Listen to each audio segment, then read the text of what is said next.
Wait, এই reading এসেছে। অবশ্যই ইউনিভার্স এই মুহূর্তে তোমাকে রিডিংটি দিতে চাইছে। তোমার জন্য কিন্তু ইউনিভার্স এই গাইডেন্সটি এই চ্যানেলের মাধ্যমে, এই ভিডিওর মাধ্যমে তোমার কাছে পৌঁছে দিচ্ছে। অবশ্যই এনার্জি এক্সচেঞ্জ করবে, লাইক তার জন্য মাস্ট। চ্যানেলে নতুন হলে সাবস্ক্রাইব করবে, কারণ সাবস্ক্রাইব করলে ইউনিভার্সের বার্তার সঙ্গে তোমার এনার্জি লিঙ্ক হয়ে যাবে। তো রিডিংয়ে কিন্তু বলছে, এই মুহূর্তে দাঁড়িয়ে যে বিষয়টি নিয়ে অতিরিক্ত চিন্তা ভাবনা হচ্ছে সেটাকে মাথা থেকে বের করে দাও। মাথা থেকে বের করে দিয়ে সেই বিষয়টিকে ছেড়ে দিয়ে নিজের বর্তমান যে কাজে ফোকাস করলে ভালো লাগছে সেই কাজটি করো। কারণ এই মুহূর্তে দেখা যাচ্ছে তোমার মধ্যে ওভার থিঙ্কিং কাজ করছে। ওভার থিঙ্কনেস দূর করার জন্য অবশ্যই তুমি চাইলে এই সময় কোনো ধরনের এনার্জিস্ট, কোনো রকম কোনো ধূপ, কোনো ধরনের কোনো ফ্রেগ্রেন্স, যে বিষয়ে তোমার মন আকৃষ্ট করে সেটা তুমি ব্যবহার করতে পারো। এই সময়ে দাঁড়িয়ে তোমার জন্য আরও একটি বার্তা, তুমি নতুন শুরুর জন্য কোনো পদক্ষেপ নিতে যদি চাও তবে একটু থেমে যাও, একটু দাঁড়াও। কারণ তোমার এই মুহূর্তে কোনো স্টেপ হতে পারে ভবিষ্যতের সাকসেসের জন্য কিছুটা ভুল জায়গায় দাঁড় করাতে পারে। তাই সাকসেসের জন্য কোনো বিষয়ে পদক্ষেপ নেওয়ার হলে একটু থেমে গিয়ে তুমি অপেক্ষা করো। তোমার জন্য কিন্তু কোথাও না কোথাও থেকে একটা গাইডেন্স চলে আসবে। রিলেশনের ক্ষেত্রে কিন্তু এই মুহূর্তে দেখাচ্ছে একটু ওঠানামা আসতে পারে সম্পর্কে। কোথাও কোথাও দেখা যাচ্ছে দাম্পত্য রিলেশনে যারা রয়েছেন তাদের মধ্যে কোথাও কোথাও কিন্তু একটু মতানৈক্য হতে পারে। তার কারণ অবশ্যই প্ল্যানেটারি পজিশন, ট্যারোট বেসিসে কিছু কার্মিক সিচুয়েশন এই মুহূর্তে কিন্তু আদান প্রদানের সময়। তাই একটু বলবো বুঝে শুনে পার্টনারের সঙ্গে কনভারসেশন করবেন। নেক্সট যে বিষয়টা, কেরিয়ার যাদের রয়েছে প্রশ্ন মনে যে কোন কেরিয়ার চুজ করব না করব, এই মুহূর্তে কিন্তু এই দ্বন্দ্বটা চলবে। প্ল্যানেটারি পজিশন কিন্তু এই জায়গাটা নিয়ে আসবে। আমি আরেকটা বিষয় বলবো, যাদের কেরিয়ার রিলেটেড কোনো প্রবলেম রয়েছে তারা এই মুহূর্তে কোনো সমাধানের দিকে যেও না। সমাধানের জায়গা থেকে কিন্তু কোনো না কোনো জায়গার থেকে দেখাচ্ছে সমাধান করতে গেলে সেই কাজটা ভেস্তে যেতে পারে।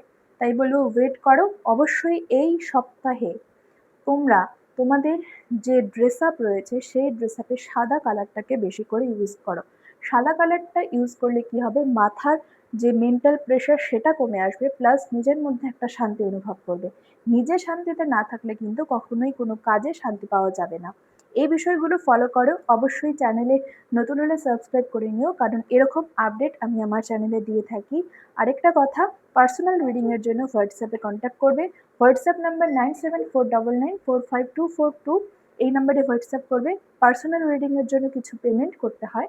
পেমেন্ট নেওয়ার পর অবশ্যই তোমার যে বিষয়ে গাইডেন্স দেওয়ার বা নেওয়ার সেটা কিন্তু দিয়ে দেওয়া হয়।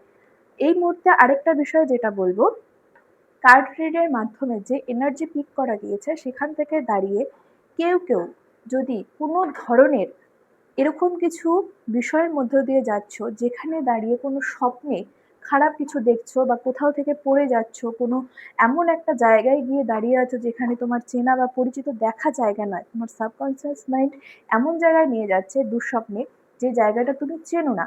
সেই জায়গাগুলোর সাপেক্ষে কিন্তু একটা বার্তা তাদের জন্য যারা এরকম কোনো স্বপ্ন দেখছো। তোমার কিন্তু সাবকনসিয়াস মাইন্ড তোমার ফার্স্ট লাইফে ঘোরাফেরা করছে। ফার্স্টের কোনো এনার্জি কিন্তু বর্তমানে তুমি ক্যারি করছো।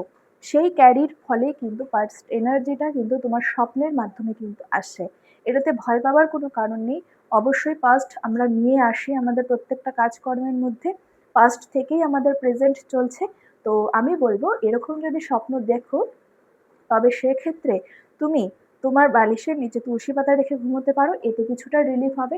আর আরেকটা বিষয় তোমাদের বলার, যে তোমরা যারা কোনো ধরনের কম্পিটিটিভ এক্সাম ক্লিয়ার করতে চাইছো, আমি বলছি এই সপ্তাহে কিন্তু প্রিপারেশন নেওয়ার ক্ষেত্রে, পড়াশোনার ক্ষেত্রে কিন্তু কিছুটা দেখা যাচ্ছে যে মনোযোগ থাকবে না। কোথাও না কোথাও মনে হতে পারে পরীক্ষা হচ্ছে না তো পড়াশুনো করব কিভাবে, কোথায় আমি গেলে ভালো পড়াশোনা করতে পারবো, এ এগিয়ে যাচ্ছে ও এগিয়ে যাচ্ছে, এরকম কিন্তু একটা ভাবনা আসতে পারে। এরকম ভাবনা, মোট কথা ধৈর্য রাখতে হবে। ধৈর্য কিন্তু এই সময়ে পরীক্ষা চলবে একটা। তো অবশ্যই তোমাদের সকলকে বলবো একটু জল বেশি করে খাও, কারণ জল খেলে আমাদের মধ্যে অক্সিজেনের প্রবাহটা ঠিকঠাক থাকবে। সেই অক্সিজেনের মাত্রাটা যাতে তারতম্যে থাকে। কোথাও কোথাও কিন্তু শারীরিক ক্ষেত্রে আরেকটা যেটা বিষয় এড়িয়ে গেলাম, সেটা হলো শারীরিক ক্ষেত্রে কিন্তু কোথাও না কোথাও দেখাচ্ছে মাথা ব্যথা, মেরুদণ্ডে ব্যথা, পিঠে ব্যথা, কিছু ক্ষেত্রে চোখে ব্যথা, কারোর চোখের সমস্যা ধরা পড়তে পারে, চোখের পাওয়ার কিন্তু আপ ডাউন হতে পারে, এরকম চোখের কোনো রিলেটেড সমস্যা কিন্তু হতে পারে। অবশ্যই তোমরা এরকম আপডেটের জন্য আমার চ্যানেলের সঙ্গে যুক্ত থাকো। প্লিজ পারলে শেয়ার করে দিও। অবশ্যই কমেন্টে কিন্তু নিজের পজিটিভিটিকে ক্লেম করো। রেমেডিও দিয়ে দিলাম, তোমরা রেমেডি ফলো করো। আশা করি তোমাদের কাজে লাগবে। আজকের মতো নমস্কার।